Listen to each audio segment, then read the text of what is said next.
출애굽기 21장. 네가 백성 앞에 세울 법규는 이러하니라. 네가 히브리 종을 사면 그는 6대 동안 섬길 것이요 7째 해에는 몸값을 물지 않고 나가 자유인이 될 것이며, 만일 그가 단신으로 왔으면 단신으로 나갈 것이요 장가 들었으면 그의 아내도 그와 함께 나가려니와, 만일 상전이 그에게 아내를 주어 그의 아내가 아들이나 딸을 낳았으면 그의 아내와 그의 자식들은 상전에게 속할 것이요 그는 단신으로 나갈 것이로되, 만일 종이 분명히 말하기를 내가 상전과 내 처자를 사랑하니 나가서 자유인이 되지 않겠노라 하면 상전이 그를 데리고 재판장에게로 갈 것이요 또 그를 문이나 문설주 앞으로 데리고 가서 그것에다가 송곳으로 그의 귀를 뚫을 것이라. 그는 종신토록 그 상전을 섬기리라. 사람이 자기의 딸을 여종으로 팔았으면 그는 남종같이 나오지 못할지며, 만일 상전이 그를 기뻐하지 아니하여 상관하지 아니하면 그를 속량하게 할 것이나, 상전이 그 여자를 속인 것이 되었으니 외국인에게는 팔지 못할 것이요 만일 그를 자기 아들에게 주기로 하였으면 그를 딸같이 대우할 것이요 만일 상전이 다른 여자에게 장가들지라도 그 여자의 음식과 의복과 동침하는 것은 끊지 말 것이요 그가 이 3가지를 시행하지 아니하면 여자는 속전을 내지 않고 거저 나가게 할 것이니라. 사람을 쳐 죽인 자는 반드시 죽일 것이나, 만일 사람이 고의적으로 한 것이 아니라 나 하나님이 사람을 그의 손에 넘긴 것이면 내가 그를 위하여 한 곳을 정하리니 그 사람이 그리로 도망할 것이며, 사람이 그의 이웃을 고의로 죽였으면 너는 그를 내 제단에서라도 잡아내려 죽일지니라. 자기 아버지나 어머니를 치는 자는 반드시 죽일지니라. 사람을 납치한 자가 그 사람을 팔았든지 자기 수하에 두었든지 그를 반드시 죽일지니라. 자기의 아버지나 어머니를 저주하는 자는 반드시 죽일지니라. 사람이 서로 싸우다가 하나가 돌이나 주먹으로 그의 상대방을 쳤으나 그가 죽지 않고 자리에 누웠다가 지팡이를 짚고 일어나 걸으면 그를 친 자가 형벌은 면하되 그간의 손해를 배상하고 그가 완치되게 할 것이니라. 사람이 매로 그 남종이나 여종을 쳐서 당장에 죽으면 반드시 형벌을 받으려니와, 그가 하루나 이틀을 연명하면 형벌을 면하리니 그는 상전의 재산임이라. 사람이 서로 싸우다가 임신한 여인을 쳐서 낙태하게 하였으나 다른 해가 없으면 그 남편의 청구대로 반드시 벌금을 내되 재판장의 판결을 따라 낼 것이니라. 그러나 다른 해가 있으면 갚되 생명은 생명으로, 눈은 눈으로, 이는 이로, 손은 손으로, 발은 발로, 된 것은 된 것으로, 상하게 한 것은 상함으로, 때린 것은 때림으로 갚을지니라. 사람이 그 남종의 한 눈이나 여종의 한 눈을 쳐서 상하게 하면 그 눈에 대한 보상으로 그를 놓아줄 것이며, 그 남종의 이나 여종의 이를 쳐서 빠뜨리면 그 이에 대한 보상으로 그를 놓아줄지니라. 소가 남자나 여자를 받아서 죽이면 그 소는 반드시 돌로 쳐서 죽일 것이요 그 고기는 먹지 말 것이며 임자는 형벌을 면하려니와, 소가 본래 받는 버릇이 있고 그 임자는 그로 말미암아 경고를 받았으되 단속하지 아니하여 남녀를 막론하고 받아 죽이면 그 소는 돌로 쳐 죽일 것이고 임자도 죽일 것이며, 만일 그에게 속죄금을 부과하면 무릇 그 명령한 것을 생명의 대가로 낼 것이요 아들을 받든지 딸을 받든지 이 법규대로 그 임자에게 행할 것이며, 소가 만일 남종이나 여종을 받으면 소 임자가 은 30세겔을 그의 상전에게 줄 것이요 소는 돌로 쳐서 죽일지니라. 사람이 구덩이를 열어두거나 구덩이를 파고 덮지 아니하므로 소나 나귀가 거기에 빠지면 그 구덩이 주인이 잘 보상하여 짐승의 임자에게 돈을 줄 것이요 죽은 것은 그가 차지할 것이니라.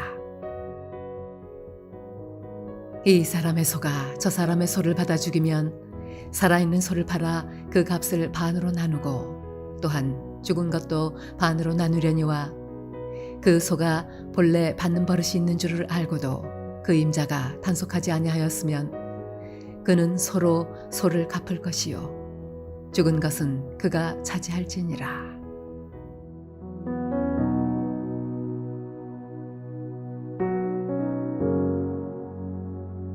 할렐루야. 사랑하는 물레동교회 성도 여러분, 오늘 하루도 믿음 가운데 거하는 복된 하루가 되시기를 바랍니다.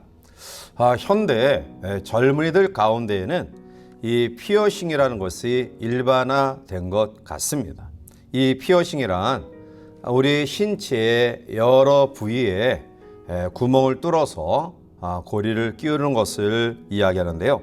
예를 들자면 귀나 또 아니면은 눈꺼풀, 또한 코나 아니면 입술이나 또 혓바닥, 심지어는 또 배꼽 등 여러 우리 신체 부위를 뚫어서 고리를 끼우는 것을 말합니다.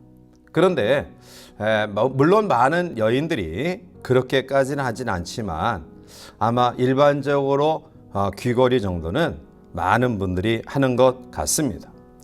오늘 본장은 귀걸이의 유래를 설명하고 있는데요. 한 가정의 종이 그 주인이 좋아서 그 주인을 위해서 평생 섬기기를 위한 종의 표시로 귀를 뚫게 되었다라는 것입니다. 그러니까 이스라엘 민족에게는 두 종류의 종이 있는데요. 하나는 일시적인 종과 또 하나는 귀를 뚫어서 영구적인 종이 되는 것입니다.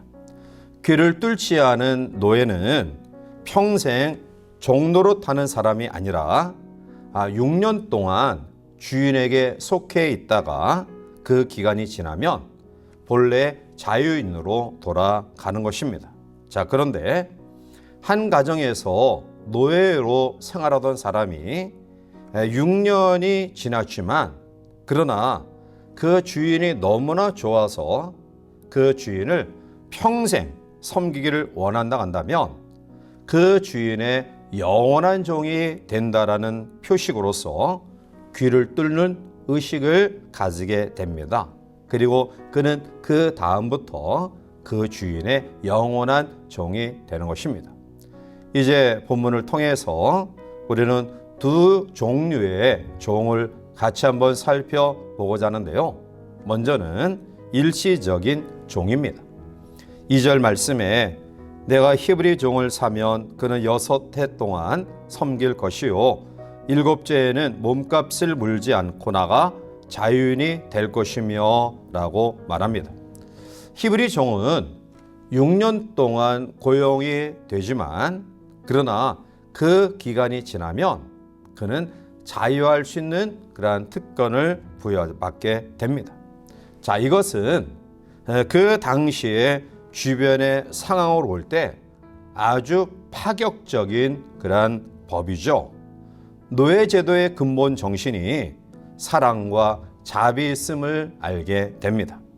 신명기 15장 12절부터 14절까지 보면 내 동족 히브리 남자나 히브리 여자가 내게 팔렸다 하자 만일 6해 동안 너를 섬겼거든 7째에 너는 그를 놓아 자유롭게 할 것이요 그를 놓아 자유하게 할 때에는 빈손으로 가게 하지 말고 내 양무리 중에서와 타작 마당에서와 포도주 틀에서 그에게 후히 줄지니 곧 내 하나님 여호와께서 내게 복을 주신 대로 그에게 줄지니라 라고 말합니다.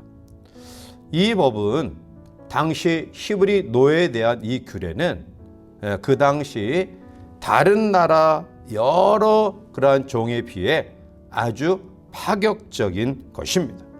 그래서 어떤 학자들은 이 규례를 종의 규례가 아니다. 이것은 물질로 어렵게 된 사람들을 돕는 규례다. 이렇게 주장할 정도였습니다. 물질이 없어서 부채를 지거나 먹을 것이 없는 사람을 데려다가 먹여주고 입혀주고 또한 살 만큼 준비시켜 지내게 하다가 때가 되면 그 종을 자유인으로 내주는 제도, 이것이 바로 히브리 종의 제도인 것입니다. 그러니 이것은 노예들을 부리려고 하는 목적이 아니라 어쩌면 어려운 사람들을 잘 돌봤다가 그가 잘 적응할 수 있는 때가 되면 자유인으로 내세우는 그러한 것임을 알 수 있습니다. 자, 그런데 이에 반해 영원한 종이 있습니다. 오늘 본문 5절과 6절에 만일 종이 분명히 말하기를 내가 상전과 내 처자를 사랑하니 나가서 자유인이 되지 않겠노라 하면 상전이 그를 데리고 재판장에로 갈 것이요 또 그를 문이나 문설주 앞으로 데리고 가서 그것에다가 송곳으로 그의 길을 뚫을 것이라 그는 종신토록 그 상전을 섬기리라 라고 말합니다. 히브리 유대법의 종은 조금 전에 살펴봤듯이 7년째 되는 해에는 반드시 그 노예를 자유인으로 풀어주어야 됩니다. 자, 그런데 7년이 되는 해에 이 종된 사람이 스스로 나는 자유인이 되지 않겠다, 주인을 평생 섬기겠다 라는 그러한 의사 표현을 하면 재판장의 허락을 받아 그 귀에 송곳으로 구멍을 뚫어 영원한 종이 되는 의식을 가집니다. 자, 귀를 뚫어 영원한 종이 되는 이 사람은 빚 때문이 아니죠. 그동안 주인이 자기에게 베풀어 주신 그 은혜와 사랑에 대하여 감사하는 마음으로 자발적으로 노예가 되고자 하는 의사 표현입니다. 그는 상전이 자신과 자신의 식구에 대하여 진심으로 애정을 가지고 사랑함으로 말미암아 너무 고맙고 또 좋아서 자유인이 되기보다는 주인님, 제가 나가서 자유로운 삶을 살지 않고 주인의 집에 영원히 종으로 거하겠습니다라는 고백입니다. 그것은 그가 빚졌기 때문에 억지로 행하는 것이 아니라 주인의 그 사랑과 은혜에 감사하는 마음인 자발적인 의사 표현입니다. 따라서 우리는 이 종을 다른 말로 표현하면 사랑의 종이다, 또 자유하는 종이다, 이렇게 표현할 수 있을 것입니다. 그리고 주인은 그날부터 스스로 사랑의 종으로 그 가정에 머물고자 했던 이 사람을 어쩌면 더 귀한 대우로 또 양자 같은 그런 모습으로 그를 대하게 될 것입니다. 자원에서 주인의 종이 된 사랑의 종, 자유의 종, 그것이 바로 영원한 종입니다. 사랑하는 성도 여러분들이요, 우리는 신앙생활에 나가는 과정 속에 우리는 하나님의 종입니다.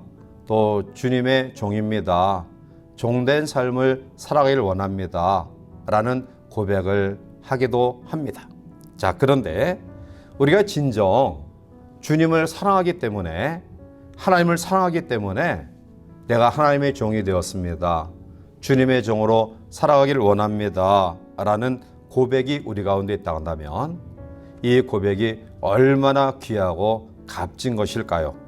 따라서 우리는 영원히 그 주인의 사랑과 은혜에 고마워해서 귀를 뚫고 영원한 종이 되겠습니다라고 이야기했던 이 종들처럼 우리 스스로 자원해서 그리스도의 종이 되겠다라는 그런 믿음의 고백을 가지고 우리에게 허락하신 하나님의 그 은혜에 감사하는 마음으로 우리가 평생 섬김의 삶을 살아감이 마땅할 것입니다.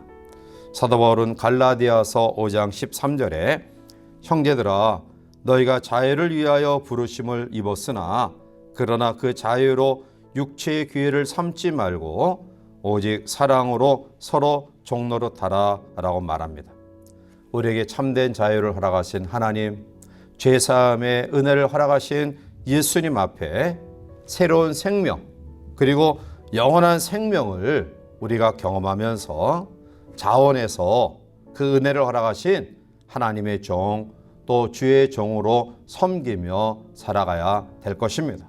이 하루도 은혜에 감격해하는 마음으로 또 하나님과 또 주님을 섬기는 믿음의 종의 모습으로 이 하루를 복되게 살아가시기를 주님의 이름으로 간절히 축원해 드립니다. 함께 기도하시겠습니다. 사랑의 하나님, 우리를 죄 가운데서 구출하여 죄 사함의 은혜를 허락하시고 하나님 앞에 자유인으로 우리를 하나님의 자녀, 하나님의 백성 삼아주심을 감사합니다. 이제 그 은혜에 감사의 마음으로 평생 주님을 섬기는 종의 의식을 가지고 살아가기를 원하오니 하나님, 우리에게 늘 감격과 감동과 기쁨과 감사가 충만하게 하시고 이 은혜를 힘입어 종으로 하나님을 섬기는 복된 삶 살아갈 수 있도록 은혜 위에 은혜를 더하여 주시옵소서. 열의 삶 온전히 주님께 의지하고 예수님의 이름으로 감사하며 간절히 기도하옵나이다. 아멘.